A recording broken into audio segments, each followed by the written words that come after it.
Alhamdulillah wassalatu wassalamu ala Rasulillah wa ala alihi wa sahbihi wa mawalah wa ashhadu an la ilaha illallah wahdahu la syarikalah wa ashhadu anna Muhammadan abduhu wa rasuluh salawatu rabbi wa salamu alaihi wa ala alihi wa ashabihi wa man sara ala nahjihi wa istanna bi sunnatihi ila yaumil qiyamah. Alhamdulillah, puji syukur kita haturkan kehadirat Allah Azza wa Jal di kesempatan sore ini kembali dibersamai oleh Spirit of Baitullah. Kita akan belajar bersama-sama untuk mengkaji tentang apa yang perlu kita ketahui berkaitan dengan ibadah kita saat haji dan umrah. Dan kali ini kita mau membahas tentang aneka kesalahan saat umrah. Tapi sebagai muqaddimah sebelum kita membahas itu, saya bertemu dengan salah satu jamaah umrah dan juga beberapa teman yang lain yang ada di Jogja. Waktu itu saya bertanya, apa pekerjaannya? Dia bilang, saya kerja online. Yang dilakukan apa? Yang kami lakukan adalah debugging web, mencari bug atau kesalahan atau masalah di sebuah web. Kliennya dari mana? Beragam, dan banyak klien dari luar negeri. Terus dari situ dia cerita, jika berhasil menemukan bug, menemukan masalah, menemukan error di web itu, maka dia dibayar dengan nilai tertentu. Kalau nggak nemu, ya tentu saja dibayar, tapi tidak lebih besar ketika dibandingkan ketika dia menemukan kesalahan di web itu. Kita bisa memahami kenapa orang ini sampai rela membayar orang yang mau ngoreksi webnya, orang yang mau ngoreksi toko online-nya atau web yang dia miliki, karena dia bisa mendapatkan manfaat dari koreksi itu. Apa? Melakukan perbaikan. Masya Allah. Apa yang bisa Anda bayangkan ketika ada orang yang mau ngoreksi amalan kita? Apakah kita akan bahagia? Ataukah sebaliknya, kita emosi? Kebanyakan orang terkadang emosi. Kamu ngapain ngoreksi amalan saya? Kamu ngapain ngoreksi pekerjaan saya? Ngoreksi perbuatan ibadah saya? Padahal ada orang yang sanggup untuk membayar orang lain dalam rangka mengoreksi hasil kerjaan dia. Dan ini tidak hanya dalam salah satu contoh yang tadi kita sebutkan. Ada banyak contoh yang lain, misalnya badan pengawas atau supervisor atau apapun yang dibentuk secara khusus, tujuannya adalah untuk mengevaluasi pekerjaan orang lain. Oleh karena itu, jika ada orang yang mengevaluasi kegiatan ibadah kita, mengevaluasi amaliyah yang kita lakukan, seharusnya kita perlu bayar dia. Tapi kita nggak perlu bayar. Nah, masalahnya adalah banyak orang yang ketika dievaluasi dia nggak mau dan merasa apa yang sudah dia lakukan ini udah benar, padahal apa yang dia lakukan masih salah. Akhirnya dia ketika dievaluasi dia nggak bersedia. Kami sangat terbuka untuk dievaluasi. ANB Channel misalnya, Anda menemukan hal yang keliru di tempat kami, silahkan sampaikan. Ya, walaupun yang namanya evaluasi, kalau misalnya yang memberi evaluasi keliru, ya kita belum bisa menerima. Selagi evaluasi itu benar, hal yang membangun bagi kami, akan kita tampung untuk kemudian kita lakukan perbaikan. Walhamdulillah. Baik, ini sebagai pengantar. Karena ketika kita membahas kesalahan saat sholat, kesalahan saat puasa, kesalahan saat umroh atau saat haji, seolah-olah sebagian orang sudah ketakutan duluan. Ini ngapain orang kok main koreksi, sukanya nyalah-nyalahkan orang lain. Padahal tidak demikian. Kita belajar, baik belajar untuk melakukan yang ideal, di saat yang sama kita juga perlu belajar untuk mengevaluasi kekurangan dalam perbuatan yang kita lakukan. Baik. Sekarang kita akan lihat beberapa contoh kesalahan yang sering terjadi ketika orang melakukan umroh atau haji. Tapi di sini yang utama saya bahas umroh. Nah, Ada beberapa kesalahan dengan latar belakang yang beragam. Saya sebutkan 3 latar belakang kesalahan itu. Yang pertama adalah kesalahan karena latar belakang keyakinan yang salah. Kesalahan yang terjadi di tengah masyarakat karena latar belakang akidah dan ideologi yang salah. Dan ini kesalahan yang sangat berbahaya. Bahkan sampai pada tingkatan kesyirikan. Syirik, meskipun ada yang sifatnya syirik asghar, ada juga yang sifatnya syirik akbar. Contohnya apa? Ini saya sebutkan yang pertama, mengambil bebatuan tanah suci untuk dijadikan jimat. Masya Allah. Yang kedua, menggunting kiswah Ka'bah untuk dibawa pulang. Mau dipakai apa itu kiswah Ka'bah? Dijadikan jimat. Dan cukup banyak jamaah yang masih punya pemahaman menyimpang seperti ini. Kalau yang pertama, mungkin ini tidak sampai pada tingkatan kriminal ketika di sana. Sehingga orang di Mekah misalnya main ke daerah mana yang masih di wilayah kota Mekah, terus dia ngambil batu di situ dibawa pulang, mungkin tidak sampai pada tingkatan kriminal.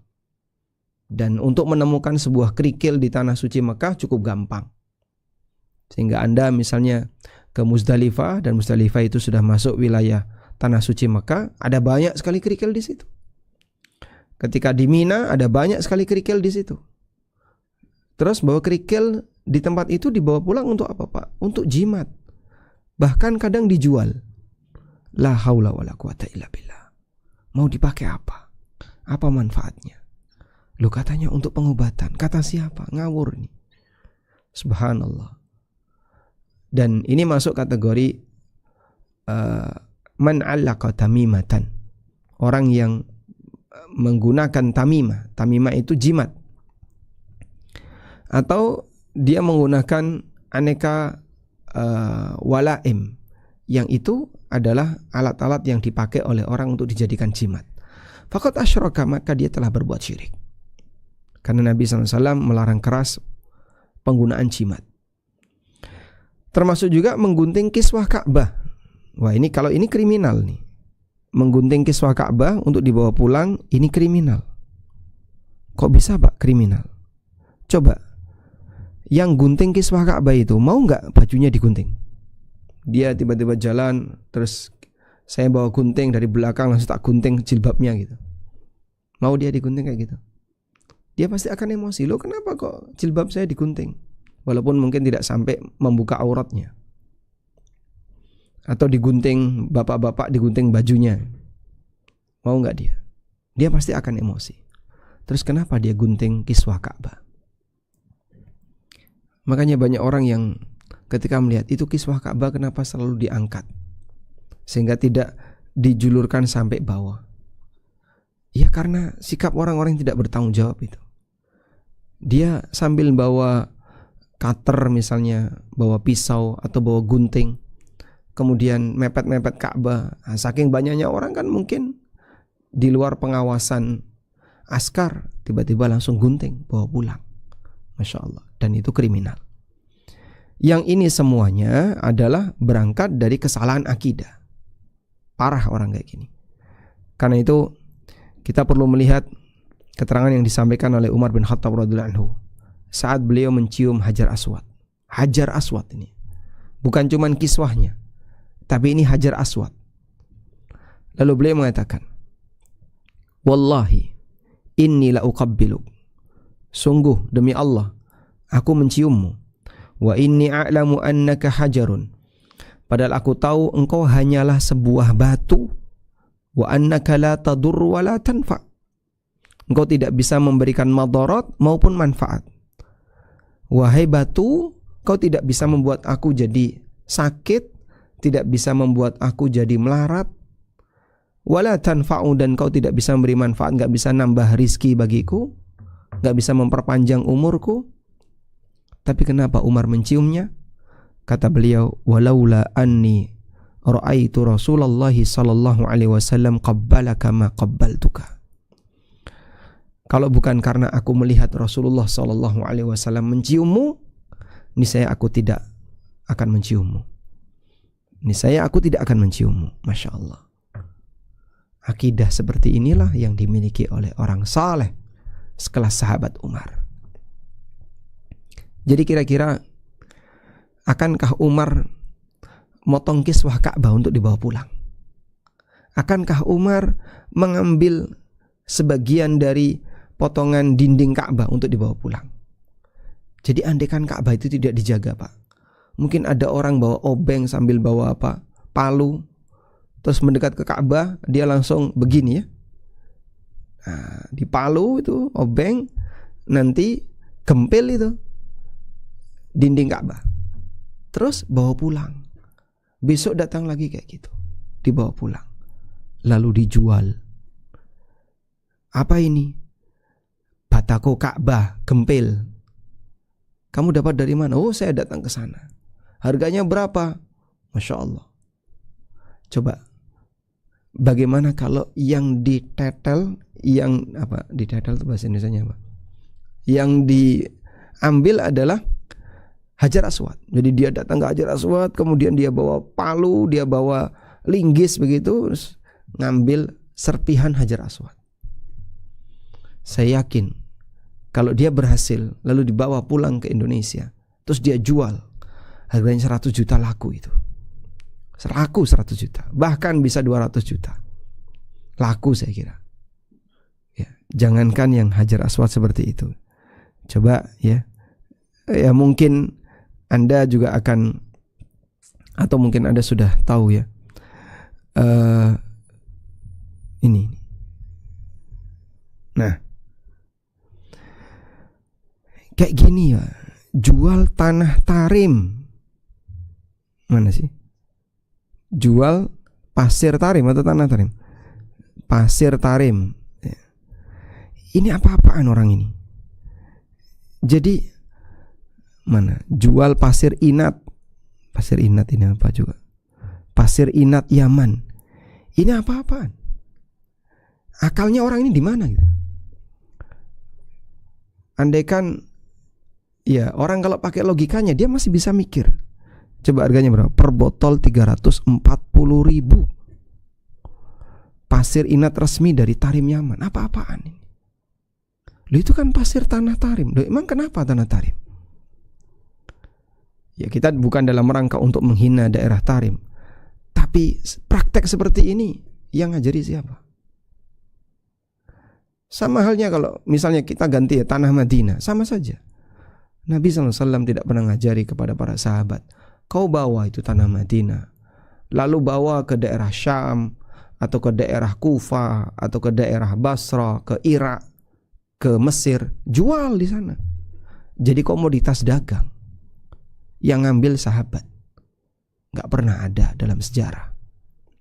Praktek seperti ini hanya dilakukan oleh orang yang doyan klenik dan ramalan dan aneka khurafat.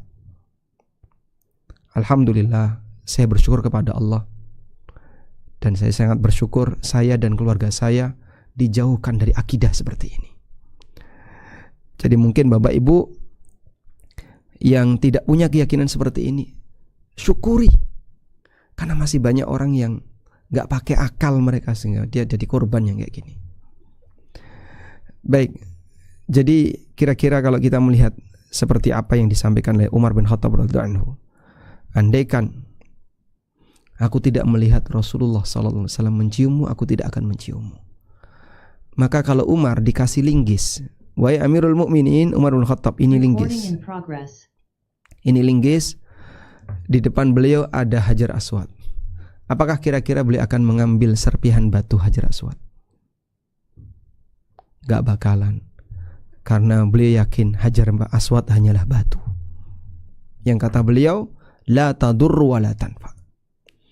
Kalau orang zaman sekarang mungkin dia dikasih kesempatan kayak gitu ya, dah kamu kalau mau ngambil Hajar Aswad boleh, yang penting seukuran 1 ruas jari ya, gak boleh lebih dari ini. Oh, rebutan itu.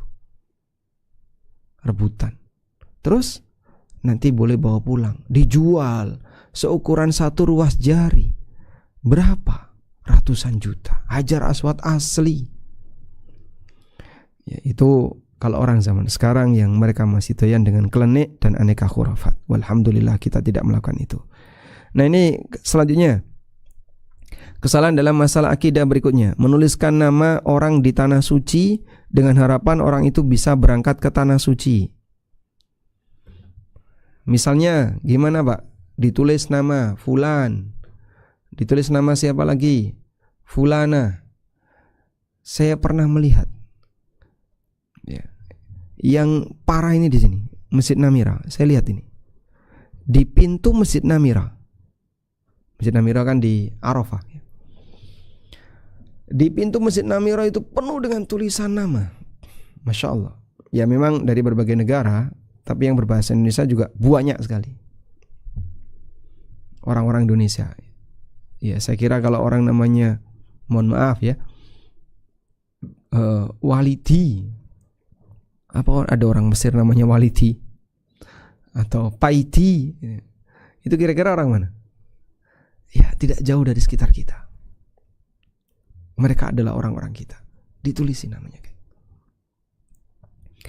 Apa manfaatnya? Harapannya orang itu bisa berangkat ke tanah suci, sehingga namanya ditulis di sana. Jadinya jamaah Indonesia ketika sampai di tanah suci, mereka punya kebiasaan vandalis. Apa itu vandalis? Suka coret-coret tembok, coret-coret batu. Di Jabal Rahmah itu Masya Allah penuh dengan tulisan. Dan ada yang kadang naruh KTP di sana. Ada yang kadang naruh KTP. Masya Allah. Coba ya, ada nggak sih kalau kita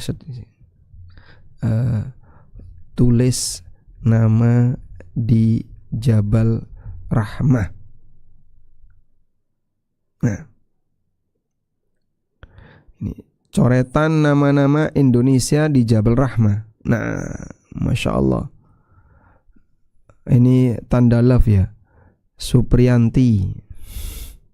Apalagi ini Hadi. Nah, jadi kayak gini maksudnya apa? Apalagi supaya berjodoh. Ini keyakinan apa ini? Mana lagi? Masya Allah. Ini orang kita. Nama kita, nama-nama Indonesia. Kenapa mereka punya keyakinan seperti ini? Saya nggak tahu siapa yang ngajari. Tapi yang jelas itu keyakinan yang menyimpang. Loh kan katanya manfaatnya biar nanti yang ditulis namanya bisa datang ke tanah suci. Kata siapa? Apa ada jaminan dari Nabi SAW? Kalau dalam Quran jelas nggak ada. Dalam hadis Anda punya kalimat seperti apa dalam hadis yang kayak gitu? Nah yang benar kayak gini, coba lihat ini ya. Seharusnya didoakan agar bisa ke tanah suci bukan dengan dituliskan namanya.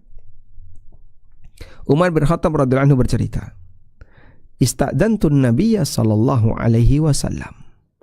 Aku minta izin kepada Nabi sallallahu alaihi wasallam fil umrah, untuk berangkat umrah. Fa'adzina, kemudian beliau mengizinkan. Wa qala, lalu Nabi sallallahu alaihi wasallam mengatakan, Umar, la tansana ya akhi min du'aika. Jangan lupakan kami wahai saudaraku dalam doamu. Jangan lupakan kami dalam doa-doa baikmu. Bahasa kita apa ini? Nabi SAW titip doa. Boleh nggak Pak kayak gini Pak? Jadi ada orang umrah terus titip doa? Boleh. Dalam kalimat yang lain, dalam ayat yang lain Nabi SAW mengatakan, Asyrikna ya akhi fi du'aika. Sertakan kami wahai saudaraku fi du'aika, dalam doamu. Nabi SAW pesan sama Umar yang mau berangkat umroh.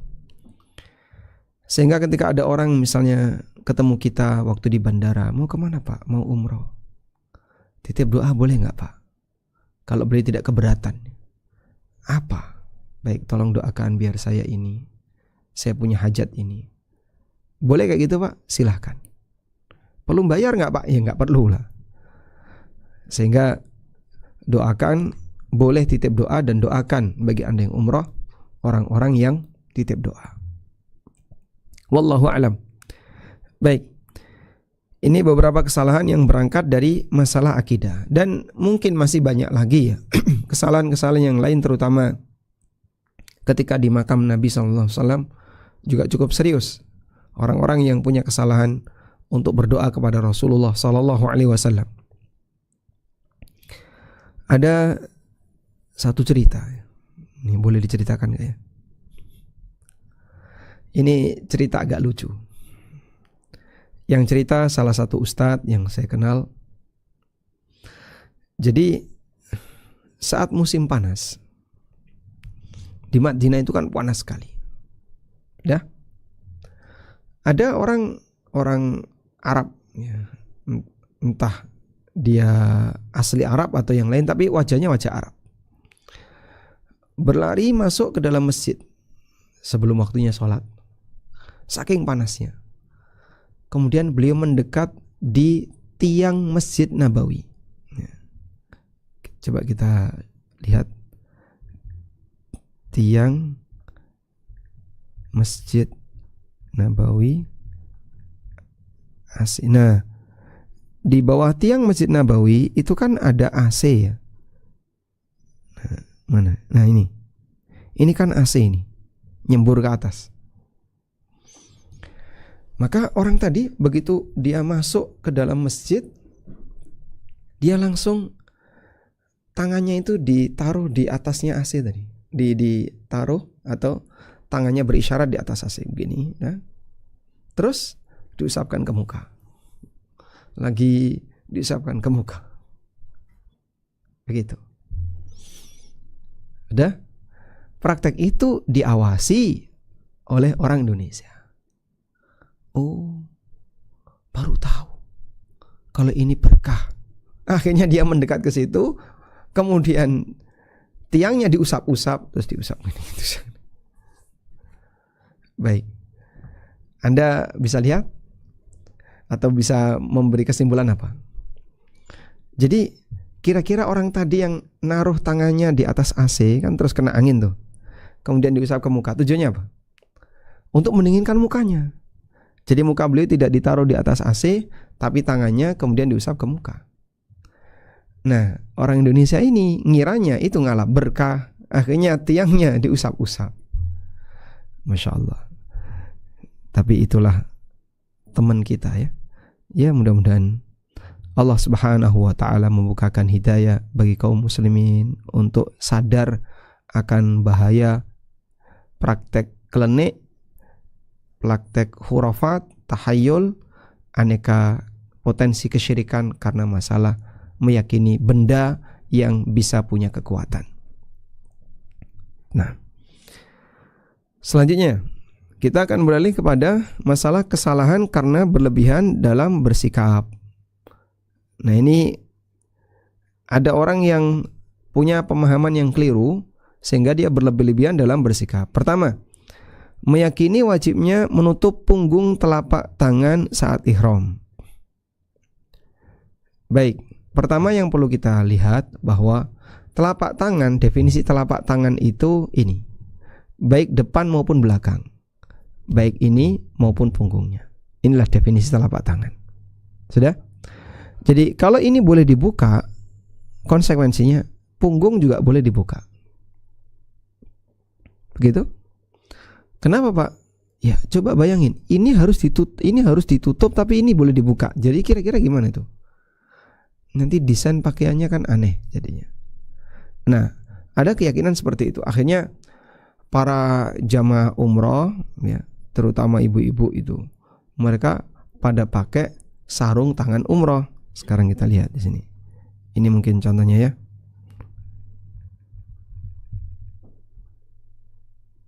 Sarung tangan umroh. Nah, kayak gini. Apa harus seperti ini, Pak? Tidak harus. Terus kalau pakai kayak gini, ya boleh saja, tapi pakai seperti ini mau di Indonesia maupun di tanah suci bagus. Tujuannya biar tangan wanita itu tidak menjadi sumber fitnah. Tapi anehnya ketika di rumah dia nggak pakai jilbab, keluar rumah tanpa jilbab, begitu umroh, masya Allah, jadi solehah sesaat. Nah, namun yang penting untuk kita perhatikan ini. Nabi SAW pernah menyebutkan beberapa larangan pakaian bagi wanita. Beliau mengatakan wala tatanaqqabil muhrimah, wala tatanaqqabil muhrimah. Muhrimah, wanita yang muhrim yang sedang ihram tidak boleh memakai cadar, memakai niqab, tatanaqqab. Wala tatanaqqabil muhrimah. Wanita yang sedang ihram tidak boleh pakai cadar. Wala talbas quffazain, dan tidak boleh pakai sarung tangan. Jadi kalaupun misalnya menggunakan penutup tadi, pastikan punggungnya saja ya. Kalau bagian depan telapak tangan ini nggak boleh tertutup. Ya? Kalau nggak pakai sama sekali, tidak masalah. Jadi seperti ini, bajunya sampai sini. Misalnya dia pakai manset, terus bajunya sampai di sini, tidak masalah. Karena dilarang pakai sarung tangan ketika ihram, sebagaimana dilarang pakai niqab ketika ihram. Wallahu a'lam. Baik. Selanjutnya, meyakini tidak boleh melepas jilbab saat ihram, walaupun di tempat tertutup. Jadi tempat tertutup misalnya di dalam hotel. Oh, nggak boleh pakai jilbab, nggak boleh buka aurat. Atau mungkin saya boleh buat lebih umum, meyakini tidak boleh buka aurat saat ihram walaupun di tempat tertutup. Misalnya di dalam hotel. Tempat tertutup ini contohnya hotel. Baik. Pernah ada itu ya, salah satu jamaah saya, dia mendengar pengajian dari yang lain. Hati-hati ibu-ibu, kalau nanti ibu-ibu masuk ke dalam kamar hotel, gak boleh lepas jilbab, gak boleh buka aurat sebelum selesai tahallul. Nah, akhirnya saat dia mau ke toilet bingung, gimana Pak Ustadz? Tanya saya suaminya, kan katanya gak boleh lepas aurat. Ketika tidak boleh buka aurat, ketika istri saya mau ke toilet, kaos kakinya itu gimana? Yang melarang siapa? Beliau kemarin bilang kayak gitu ada. Kalau di tempat tertutup ya bebas, Pak. Hubungan badan ya nggak boleh, pengantar hubungan badan nggak boleh. Tapi kalau sebatas buka aurat di tempat tertutup, silahkan. Itu boleh. Baik. Apa dalilnya? Lihat ini. Aisyah bercerita pengalamannya ketika berhaji bersama Nabi SAW. Kharajna ma'an Nabi SAW fi hajjatil wada'. Aku ikut haji wada' bersama Nabi SAW. Faqadimtu Makkah wa ana haidun. Aku tiba di Mekah dan ketika itu aku sedang haid. Walam atuf bil bait, sehingga aku tidak bisa tawaf di Ka'bah dan tidak bisa sa'i antara Safa dan Marwah. Fasyakautu dzalika ila Nabi sallallahu alaihi wasallam. Aku pun mengadukan hal itu kepada Nabi sallallahu alaihi wasallam. Faqala, lalu beliau bersabda. Perhatikan ini. Unqudi ra'sak wamtashiti wa ahilli bil hajj. Lepas gelunganmu, sisirlah rambutmu dan niatkan ihram untuk berhaji. Hadis riwayat Bukhari Muslim. Baik. Kira-kira, dan ini Aisyah sudah masuk di kota Mekah, tapi belum sempat ihram, belum sempat umrah, beliau haid, belum sempat tawaf, beliau haid. Akhirnya ya sudah di switch niatnya, yang sebelumnya niat haji tamattu dijadikan sebagai haji qiran. Lalu Nabi SAW menyuruh Aisyah, lepas gelunganmu dan sisir rambutmu. Kira-kira melepas gelungan itu jilbabnya dilepas atau dipakai? Oh, bisa Pak ngelepas gelungan di dalam jilbab. Oh, baik. Kalau nyisir rambut? Nyisir rambut pakai jilbab? Bisa. Bisanya gimana? Kok bisa? Ya, nyisir rambut di dalam jilbab, Pak. Gimana caranya? Udahlah, jangan terlalu berlebihan. Boleh nyisir rambut ketika sedang ihram. Nah, dari sini bahkan sampai ulama menyebutkan rambut rontok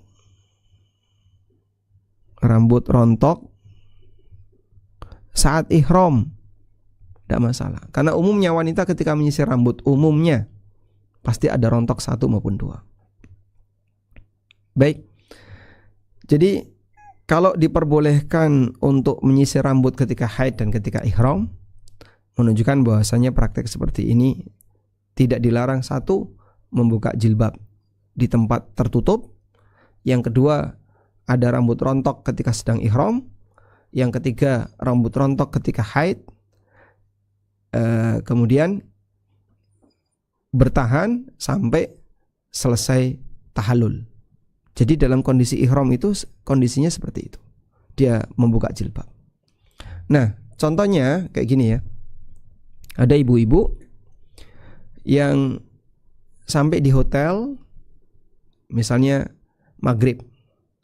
Terus tawafnya jam berapa? Mau berangkat ke masjid. Semuanya istirahat dulu di hotel, makan, terus nanti akan berangkat bareng-bareng. Nah, jam berapa itu? Oh, nanti jam 11 malam. Nah, di jarak itu dia di dalam kamar, boleh nggak lepas jilbab? Boleh. Nah, tadi ada yang berkeyakinan tidak boleh. Nah, ini keyakinan yang salah. Dan bahkan ada yang mengatakan tidak boleh buka aurat. Sehingga karena tidak boleh buka aurat, dia ketika ke toilet bingung kaos kakinya gimana. Nah, alhamdulillah. Selanjutnya, di sini ada keterangan Asma bintu Abi Bakar. Beliau mengatakan, "Kunna nughatti wujuhana minar rijal." Kami dulu menutupi wajah kami dari para lelaki. Jadi kalau pas tawaf kok ada lelaki lihat, ditutupkan wajahnya dengan menggunakan kain. Wa kunna natamassyatu qabla dzalika fil ihram. Dan kami menyisir rambut sebelum itu saat sedang ihram. Menyisir rambut saat sedang ihram. Jadi sebelum pakai jilbab ya, itu disisiri dulu. Dan ini menunjukkan bahwasanya sudah hal yang biasa para sahabiat itu nyisir rambut ketika sedang ihram. Nah, berikutnya, meyakini harus berjalan mundur saat meninggalkan Ka'bah seusai tawaf wada. Dalam Hasyiah Ar-Raudul Murbi dinyatakan, wa fil fa'iq wa ghairihi la yustahabbu lahul masyu qahqari ba'da wada'ihi. Dalam kitab Al-Fa'iq dan yang lainnya disebutkan, tidak dianjurkan baginya untuk berjalan mundur dengan membelakangi berjalan mundur ya. Ini salah, bukan membelakangi Ka'bah, menghadap Ka'bah dengan menghadap Ka'bah sambil berjalan mundur setelah tawaf wada. Tidak ada ajaran seperti itu.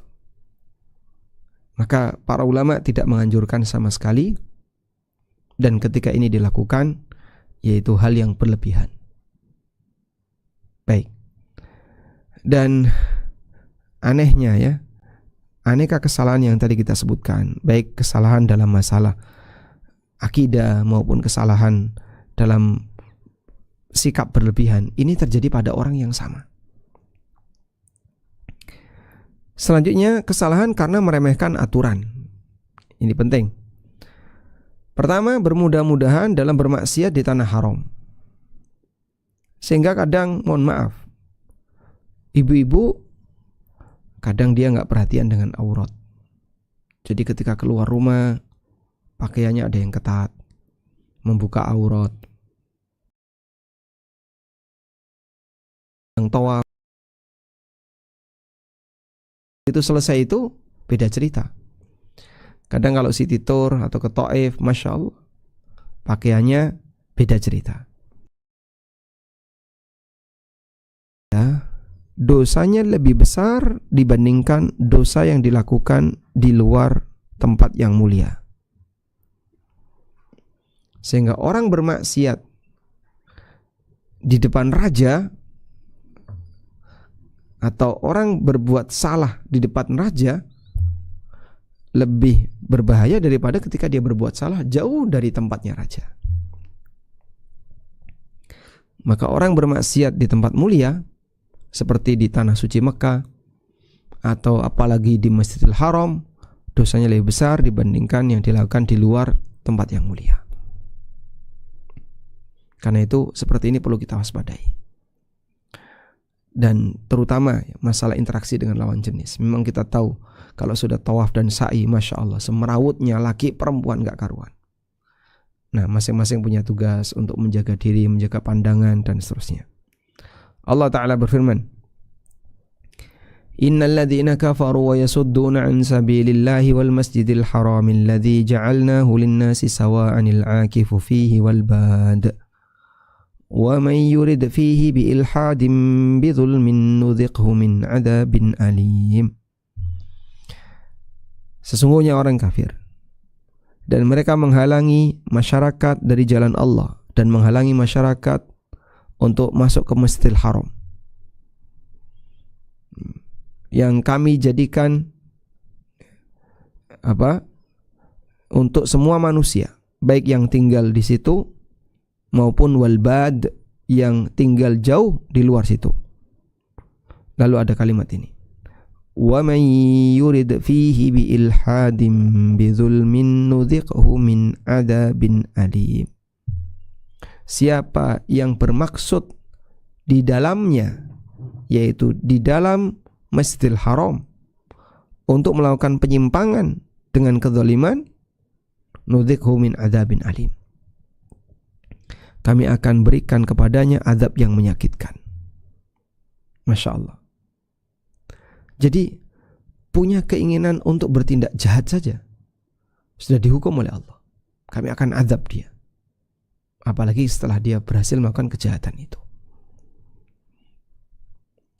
Karena itu Ibnu Abbas radhiyallahu anhu pernah meriwayatkan dalam hadis dari Nabi sallallahu alaihi wasallam, Abghadun nasi ilallahi thalatha. Manusia yang paling dimurkai oleh Allah itu ada 3. Pertama adalah mulhidun fil haram. Orang yang berbuat penyimpangan atau ilhad di tanah haram. Baik penyimpangan dalam masalah A, dalam masalah B, dan seterusnya.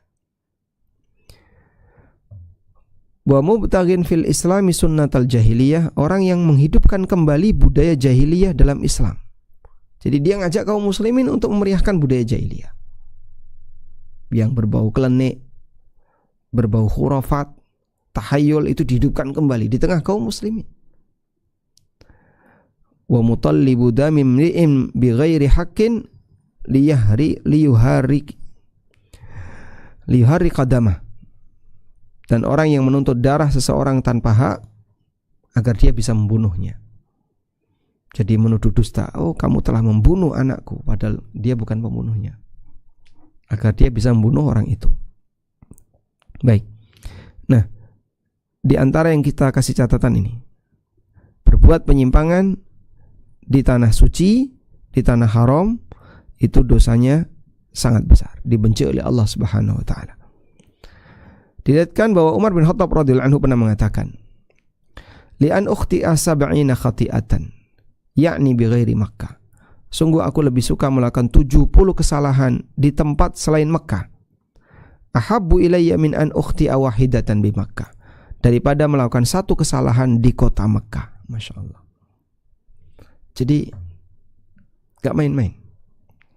Bagi para sahabat, melakukan 1 kesalahan, 1 dosa di kota Mekah lebih serius dibandingkan ketika dia melakukan 70 kali kesalahan di luar kota Mekah. Nah, dari sinilah dulu ada sebagian sahabat yang mereka tidak berani tinggal di kota Mekah, seperti Ibnu Abbas radhiyallahu anhu. Karena itu Ibnu Abbas, beliau milih tinggal di Taif, dan beliau tidak mau tinggal di kota Mekah karena beliau takut ketika tinggal di Mekah akan bermaksiat. Padahal mungkin orang zaman sekarang ketika sudah sampai sana, enak ya tinggal di sini. Ya enak tinggal di situ karena dia di hotel. tiap hari bisa ibadah langsung. Iya, karena waktu dia cuma pendek, 4-3 hari. 4 hari atau 3 hari. Ketika dia lama sekali misalnya, selama bertahun-tahun, akan sedikit berpengaruh bagi kebiasaan dan rutinitasnya. Mungkin sudah mulai malas untuk datang ke masjid. Capek Pak, masjidnya jauh.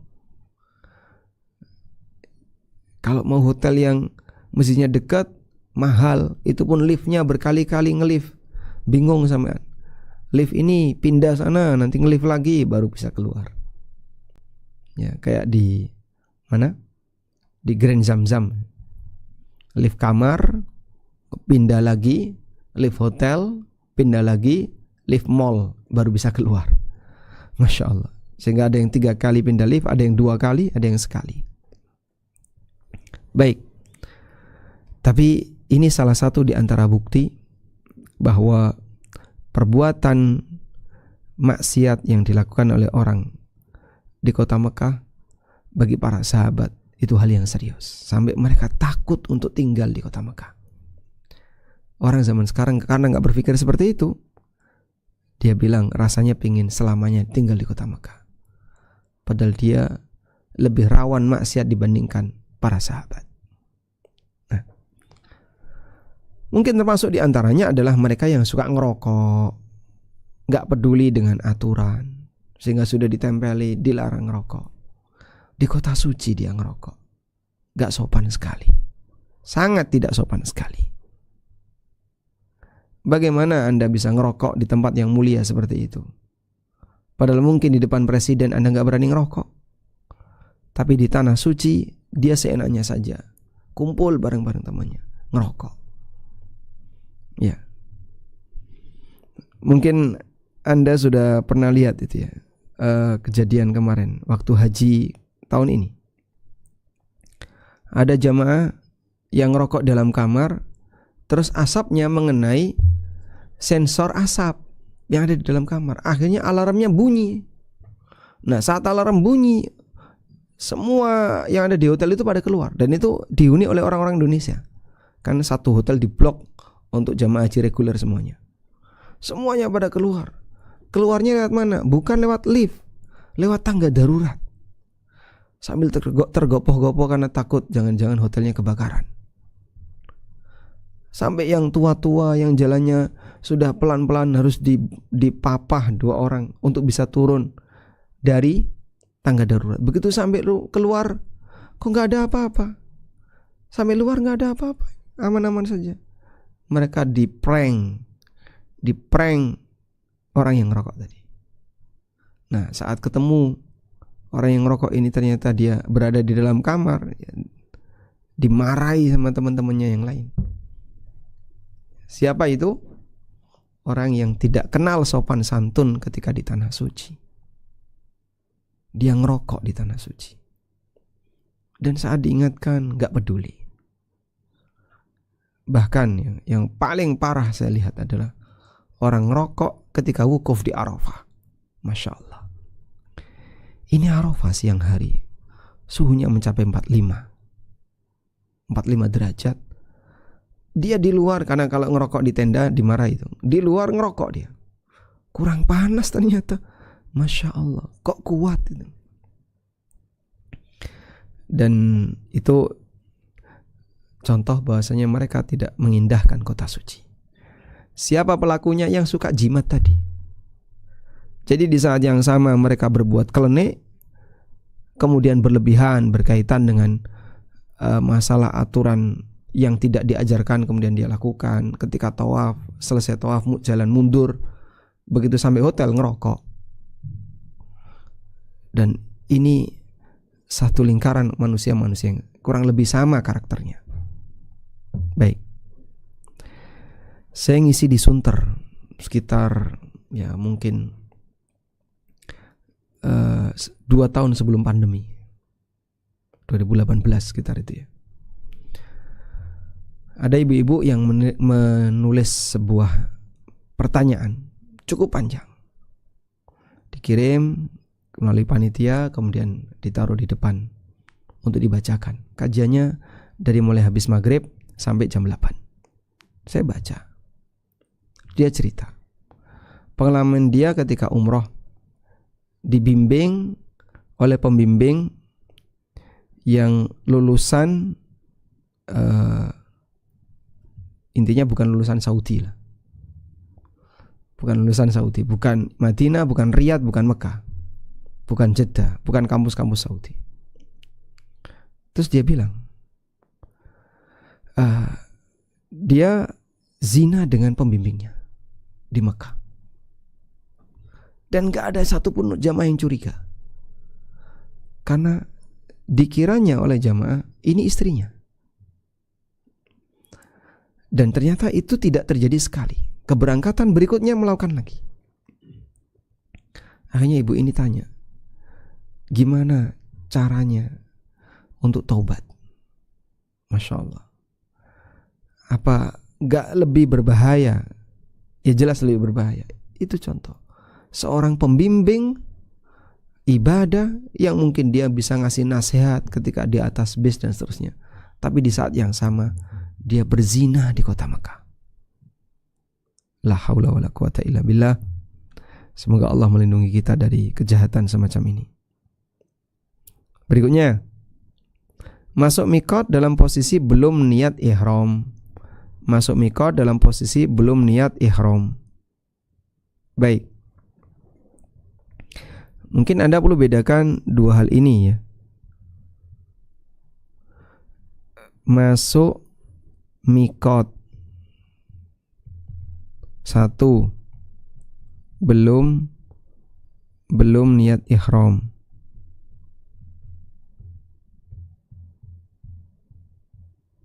Yang kedua, belum memakai pakaian ihram. Baik. Sama atau beda? Jadi misalnya ini adalah wilayah mikot. Ya, bentuknya sebenarnya tidak simetris ya. Anggaplah seperti ini. Dah?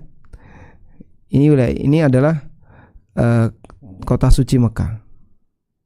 Baik. Nah, si A ini melintas ke sini. Melintasi mikot. Ini mikot misalnya. Saat si A melintasi mikot, dia lupa kain ihramnya ada di bagasi, nggak bisa diambil. Nanti ngambilnya kalau sudah sampai rest area. Nah, rest areanya di sini. Ini rest area. Ada? Jalanlah kendaraan itu. Anggaplah misalnya kendaraan umum, bis atau apa. Sampai di rest area dia baru ganti kain ihram. Baik. Sementara tadi saat melintasi mikot, dia tidak punya baju ihram. Baju ihramnya ada di rest area, ada di bagasi, baru bisa diambil di rest area. Baik, pertanyaannya, kira-kira antara kesalahan 1 dan 2 ini sama atau beda? 1 ya, kesalahannya ini sama atau beda?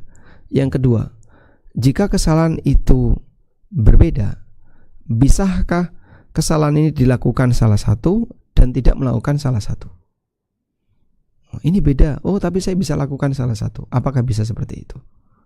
Baik. Silahkan nanti sambil dipikir. Ya. Kita beri waktu